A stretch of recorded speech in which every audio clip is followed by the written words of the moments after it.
everyone, bright morning! So today, we are going to compare and contrast two countries.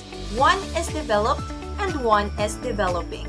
We have Germany and Afghanistan. So we are going to compare the both countries in terms of the effects of globalization towards their economy, culture, peace, and of course, governance.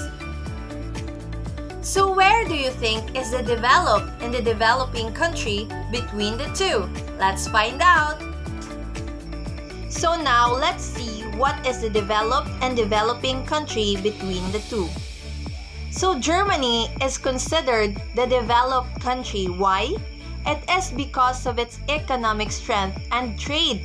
It is also the Europe's largest manufacturing economy and a global leader in areas like automobile.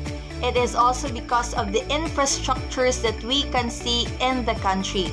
And there is also a human capital, social, and there is also a political stability and of course a high living standards. So when we go to Germany, we can see or we can say by just looking at its surrounding that it is a developed country because it is surrounded by a lot of infrastructure and the people living there is living a good life so they can get the essentials and the needs that they want in their everyday life. While the Afghanistan is the one that is considered a developing country. Do you know why? It is due to its lack of infrastructure. There is also corruption in the country. There is an insecurity and weak governance. There is a high poverty rate, limited access to essentials and service. So that's why it is a developing country because it cannot sustain the needs of the people living in their country. So there are a lot of people suffering. As we go to that country, we can see a lot of big infrastructure. But the people who are living in streets because of poverty, that's why it is a developing country. But now, let us know how globalization affects these countries or both these countries in terms of their governance, economy, culture, as well as peace. Are you ready? Let's dive in! Good day, my name is Raya Diayat, and now let's know how globalization affects the developed and developing country in terms of economy. So first, let's discuss the developed country, which is the Germany. Germany is the largest in Europe and the fourth largest country worldwide in terms of economy. Germany is the third largest exporter, and their major exports are automobiles, chemicals, machinery, and pharmaceuticals. Their economic structure came from 70% of their gross domestic product or the GDP from their services like finance, healthcare, education, and logistics. 27% of their GDP came from industry or manufacturing like cars, chemicals, electrical equipment, and machinery. And the 1% of their GDP came from agriculture. When we say gross domestic product or GDP, it is a total monetary value of a final goods and services produced within a country's borders in a specific period of time, usually a year or a quarter. So now let's proceed to the effects of globalization in Germany in terms of economy. First is the boost of the GDP growth. According to study by Bertelsmann or Stiftung, globalization increased Germany's real GDP by about $100 billion annually between 1990 to 2011. Their openness, like trade and investments, contributed roughly 0.3 percentage points per year on average to Germany's per capita GDP growth between 1990 to 2018. And next is export-oriented industries and high trade dependent. A large chunk of Germany's economy relies on exports. In 2019, about 28% of jobs and 31% of gross value added depended directly or indirectly on exports. Also, trade openness is very high. The total number of exports plus exports is about 88% of German GDP, far above the OECD average, which is 59%. Next is income gains from International Division of Labor. Simulation studies suggest real incomes in Germany are 38% higher than if Germany were economically closed, thanks to trade and specialization. Industries such as mechanical engineering, automotive, chemicals, pharmaceuticals are especially advanced because they earn a large portion of revenue abroad. And lastly is the foreign direct investment or FDI and spillovers. Germany hosts many foreign-owned firms. These contribute to GDP, employ millions of people, and also produce spillovers effects like productivity improvements in domestic firms. On the counterpart, the country also faces challenges and adjustments. First is the exposure to global shock and competition. Rising competition from engineering economies like China and Eastern Europe can erode Germany's competitiveness in certain manufacturing sectors. Also, high energy costs, disruptions in supply chains, especially during crises, and dependence on external markets are vulnerabilities. Next is outsourcing or offshoring. Some German companies have shifted production abroad to cut costs. This can reduce domestic employment in affected sectors. Next is wage pressure and inequality within sectors. While Germany overall gains, globalization intensifies competition, which may reduce wages, especially for less skilled workers, in sectors exposed to import or outsourcing pressure. Also, labor market rigidity, high social payroll taxes, and generous social benefits can make it harder for some sectors or firms to adjust. Next is dependent risk. Heavily reliance on export markets means that downturns abroad, trade barriers, or geopolitical issues can have outsized impact. And lastly is low marginal returns. Some analysts suggest that while the gains from globalization were very large in earlier decades, in recent years, the rate of growth from global trade or integration has slowed. Globalization is a major source of growth and productivity for Germany, but also creates exposure to global shocks and intensifies competition. The right combination of pro-investment structural reforms, active labor policies, and strategic industrial or energy planning is required to keep the gains while managing risks. That will be all. Thank you. Good morning, everyone. Before I proceed to the effects of globalization to Afghanistan's economy, let me first introduce myself. I am Rachel A. Albers. So globalization has significantly impacted Afghanistan's economy, presenting both opportunities and challenges. So first, let's discuss the positive effects of globalization. So first positive effects of globalization to Afghanistan's economy is increased trade and investment. So globalization can lead to more foreign direct investment, which helps in developing countries and infrastructure in Afghanistan. For example, international companies might invest in Afghanistan's mining sector, creating jobs and boosting economic growth. The second is technology transfer. Globalization facilitates the transfer of technology and knowledge, improving productivity and efficiency. So, for instance, the introduction of mobile technology has transformed communication and access to information in some urban centers. Third is competition and lower price. So, increased competition among firms can lead to lower prices and better quality products for consumers. So this means that Afghans can access a wider variety of goods at more affordable prices. So last positive effects of globalization to Afghanistan's economy is cultural exchange. So exposure to different cultures through globalization can broaden perspectives and foster creativity. So an example is the popularity of singing competitions like Afghan Star, so which is modeled after Western shows and allows young Afghans to showcase their talent. So now let's proceed to the negative effects of globalization to Afghanistan's economy. First, we have increased corruption. So globalization can create opportunities for corruption as leaders and warlords may benefit from activities like the opium trade. So this corruption can undermine governance and hinder development efforts. Second is loss of traditional industries. So local industries may struggle to compete with cheaper imports, leading to job losses and economic disruption. So for example, traditional Afghan textile producers may find it difficult to compete with mass-produced clothing from other countries. Next is dependence on foreign aid. So reliance on international aid can make Afghanistan vulnerable to changes in foreign policy and funding priorities. So a reduction in aid can have a severe consequences for an Afghan economy. Next is security threats. So globalization can facilitate the movement of transnational extremists and terrorists, so posing security and challenges for Afghanistan. So this can further destabilize the country and hinder economic development. Last is digital divide. Many Afghans lack access to the internet and technology, creating a digital divide that excludes them from the benefits of globalization.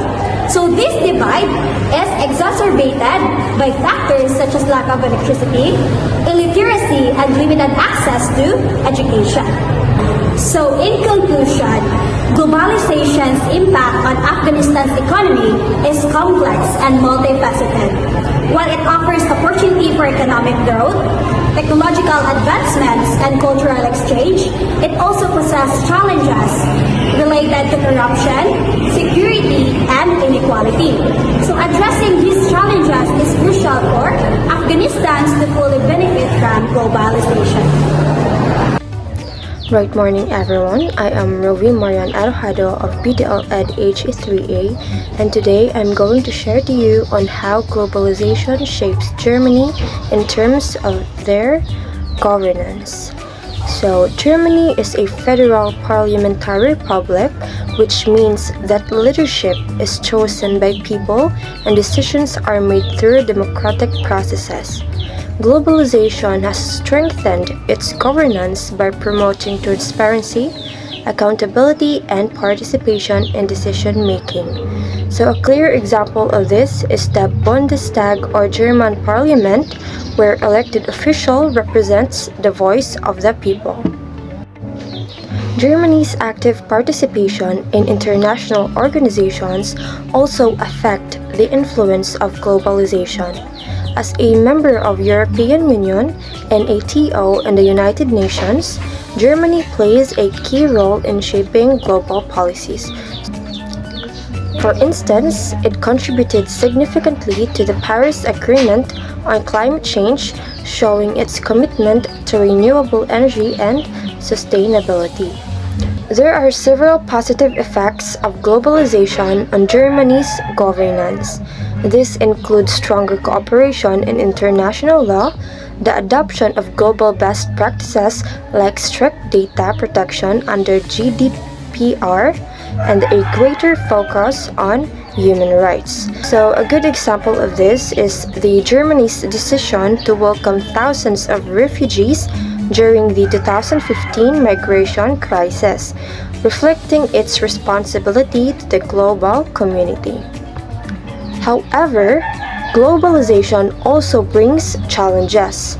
So Germany faces difficulties in managing migration and integrating refugees, in adjusting national laws to fit EU regulations, and in dealing with the risks of populism and nationalism and political groups like the AfD, which questions globalization and even the EU itself.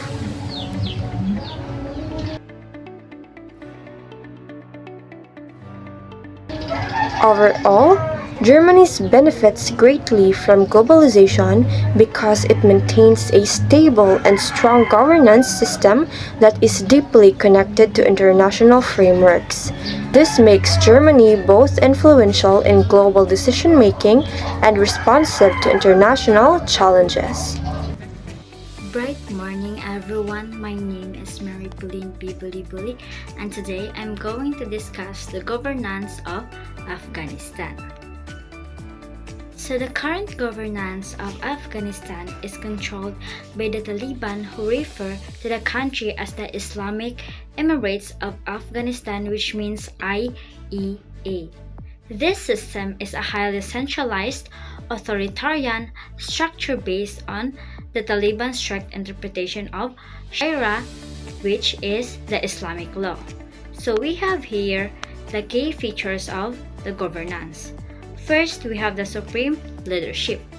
The highest authority is the supreme leader, which means he is not a visible public figure but issues decrees and provide the central direction for all governance, including political and religious matters.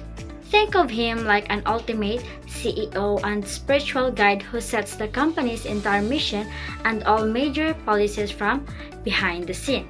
We have here the K number 2, which is the centralized control.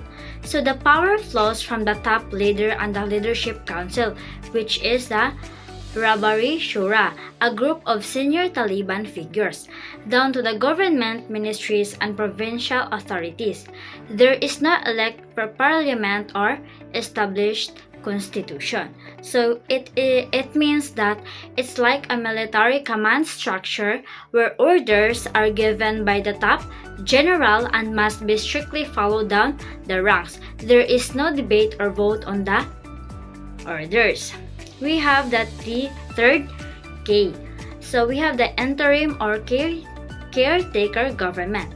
The day-to-day administration is run by an appointment caretaker cabinet made up of acting ministers. These positions are held exclusively by senior Taliban members. For example, ministries like education, Interior and Foreign Affairs exist, but the people running them were appointed by the leadership, not elected, and they implement policies based on the supreme leader's decrees. So we have here the fourth key. We have the enforcement of Sharia. The primary goal of the government is to implement its rigid interpretation of Islamic law across all sectors of society, which includes severe restrictions on women's rights, example, barring secondary and higher education for girls, strict dress codes and limits on movement and work, and a curtailment of media and political freedom. For example, when a decree is issued banning women from working for national or international non-governmental organizations or NGOs, all ministers are and provincial officials must immediately enforce that specific ban, effectively removing women from this job. That's all. Thank you. And now let us know how the globalization has influenced the Afghanistan's culture. So globalization can influence Afghanistan's culture in both positive and negative ways. On one hand, it provides opportunities for cultural exchange, exposing the younger generation to global ideas, technology, and lifestyle. For example, the Afghanistan youth are increasingly active on social media platforms like Facebook and Instagram, where they can connect with peers from all over the world, share ideas, and learn about different cultures. This can foster creativity, open-mindedness, and connection to the outside world, especially through the internet and social media. Additionally, it can boost economic growth, bringing new goods and services, and improve educational opportunities. One example of this, the rise of international non-governmental organizations or the NGOs in Afghanistan, which often provide resources and training in fields like technology and entrepreneurship. However, these benefits may come at the cost of the Afghanistan's traditional values. The dominance of foreign language like English and global consumerism could undermine local customs, language, and arts. For instance, the increasing presence of Western brands like McDonald's and Coca-Cola in major cities has begun to shift consumer preferences away from traditional Afghanistan products and local food culture. Moreover, globalization can create a generational divide as younger people adopt more modern, globalized lifestyle, while older generation hold onto traditional values. This divide is often seen in Afghanistan cities, where younger people are more likely to embrace fashion trends, music, and technology influenced by the West. For example, the Afghanistan's youth culture has become more influenced by Western fashion and music, with young people often attending private events that reflect these trends. At the same time, older generation, particularly in rural areas, are resistant to such changes and prefer to maintain traditional practices. The influence of Western media and social media can expose Afghanistan's youth to lifestyle that may clash with a conservative Afghanistan norms.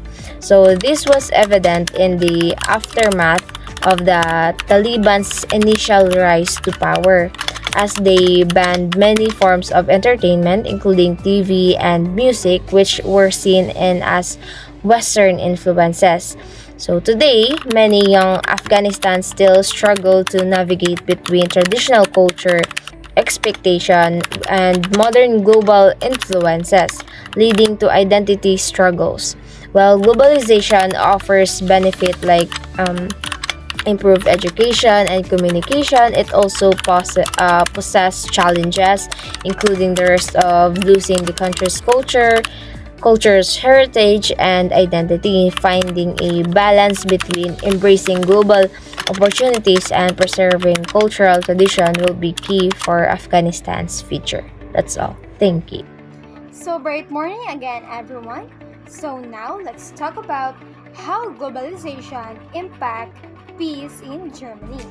First, we have globalization has led to significant economic growth for Germany, with trade supporting millions of well-paid jobs.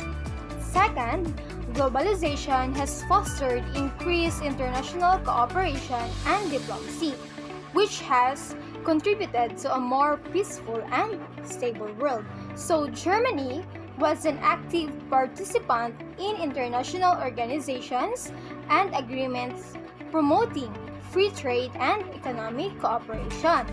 Third, Germany has played a key role in international efforts to prevent unresolved conflicts with globalizations, highlighting the need for collective action, and Germany has benefited significantly from globalization, with exports of goods and services has become one of the world's leading export nations is the Germany.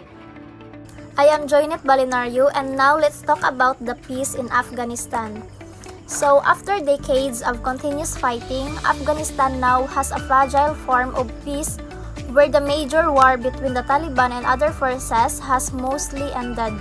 The Taliban is in control of the country. So, the Taliban is a Sunni Islamist, ultra-conservative political and militant movement that currently controls Afghanistan, calling its government the Islamic Emirate of Afghanistan. So the current situation is often described as a fragile peace or the absence of war rather than a state of positive peace. Is it because their central goal is to establish a purely Islamic state based on their fundamentalist ideology? In practice, this has resulted in all-male government, the near total public exclusion of women and girls, including bans on secondary education, university attendance, and most employment, and the harsh enforcement of morality rules. While their rule has ended the large-scale war, it has led to a severe humanitarian crisis, widespread human rights violations, and a lack of international recognition, with the world community demanding an inclusive government and respect for human rights. So the picture shows Afghan women hold placards as they protest for the right to education, work, and freedom. The protest formed in response to Afghanistan Taliban rulers ordering a ban on university education for women.